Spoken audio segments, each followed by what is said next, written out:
All right, welcome to The Explainer. We're going to dive right into the world of modern software. The apps we use every single day that are built on these massive, super complex systems. So, how do they do it? It's a huge question, right?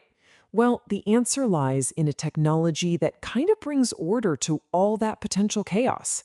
And it's called Kubernetes. Let's break down how this whole thing works. Okay, so to really get why Kubernetes is such a big deal, we first need to understand the problem it's built to solve. And that whole story really starts with containers. You can think of them like these neat little boxes, like Docker, that package up our applications.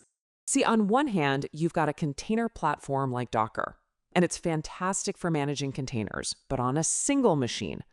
The moment you need to manage thousands of containers spread out across a whole fleet of machines, well, that's where orchestration, led by Kubernetes, comes into play.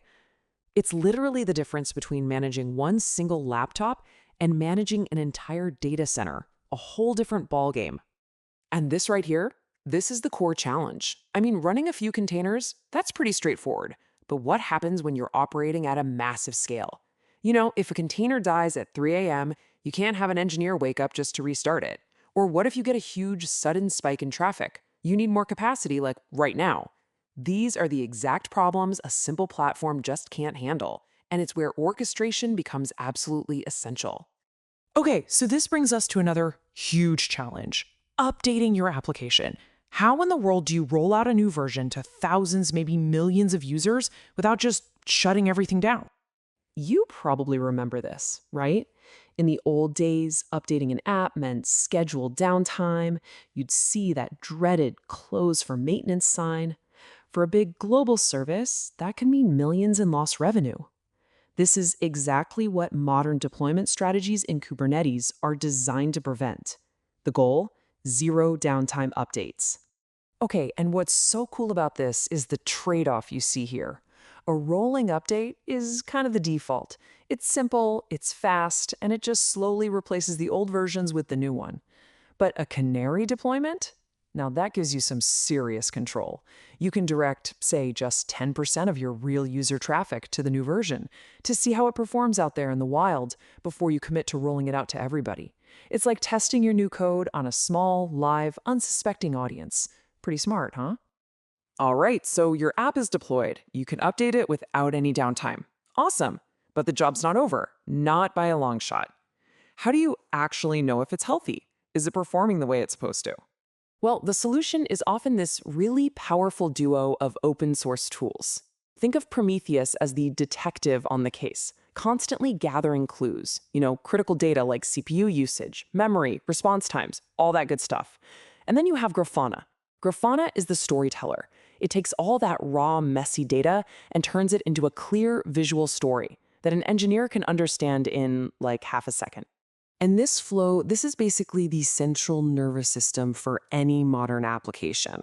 Prometheus gathers data from every single corner of the cluster, it gets stored, and then boom, Grafana visualizes it. So what you're seeing on a dashboard like that isn't just a pretty chart. It is a real-time health monitor for the entire system. This is how engineers can spot a tiny little issue before it snowballs into a massive outage. Okay, so the system is humming along smoothly, we're monitoring its health, but now we have to ask a really critical question. Who gets to control all of this? Who can actually make changes? And this brings us to the super important topic of security and access. Right, because in a really complex system with tons of developers, SREs, QA engineers, you can't just hand out the master keys to everyone. That would be chaos. You have to control who can do what and where they can do it. And, managing users in Kubernetes can be surprisingly tricky. The whole system relies on these special access files. They're called kubeconfigs, and they are basically the keys to the kingdom. If these files get copied and shared and passed around, it can create an absolute security nightmare. It's just way too easy to accidentally give someone way more power than they need, or even worse, to forget to revoke their access, leaving a permanent backdoor wide open. So think about this. Everything we've talked about so far, auto-healing, monitoring, it's all fundamentally reactive, right? It's about fixing problems after they happen. But the next big leap in this field is about asking a really powerful question. What if we could see problems coming? What if we could predict and prevent them before they even start? And that is the core idea behind AOps, which stands for Artificial Intelligence for IT Operations. And a great way to think about it is, it's less like a fire alarm and more like a weather forecast, but for your entire infrastructure. Yeah, this comparison just makes it so clear, doesn't it? Instead of reacting to a fire that's already blazing, AI Ops analyzes all that historical data and all those patterns to predict where a fire is likely to start. It gives you the one thing you never, ever have in an emergency: time. And this workflow is what makes AI Ops such a game changer. It starts by analyzing the past, right? It uses all that rich data we're collecting with tools like Prometheus. Then it predicts the future by spotting these subtle trends that a human might never notice. And finally, and this is the really cool part, it can automate the response. It completely shifts the entire paradigm from reacting to problems to proactively keeping a system healthy. So, what's the big takeaway from all this? Well, it's that Kubernetes is so much more than just a tool for managing containers. It's really become the foundational operating system for the cloud.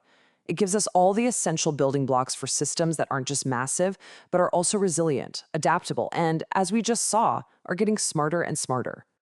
And that really leaves us with a fascinating question, doesn't it? As our systems get smarter and smarter, are we building technology that can eventually just manage itself? I mean, are we on a path to building truly autonomous infrastructure that can heal and optimize itself without us? Maybe? It's going to be really exciting to see what happens next.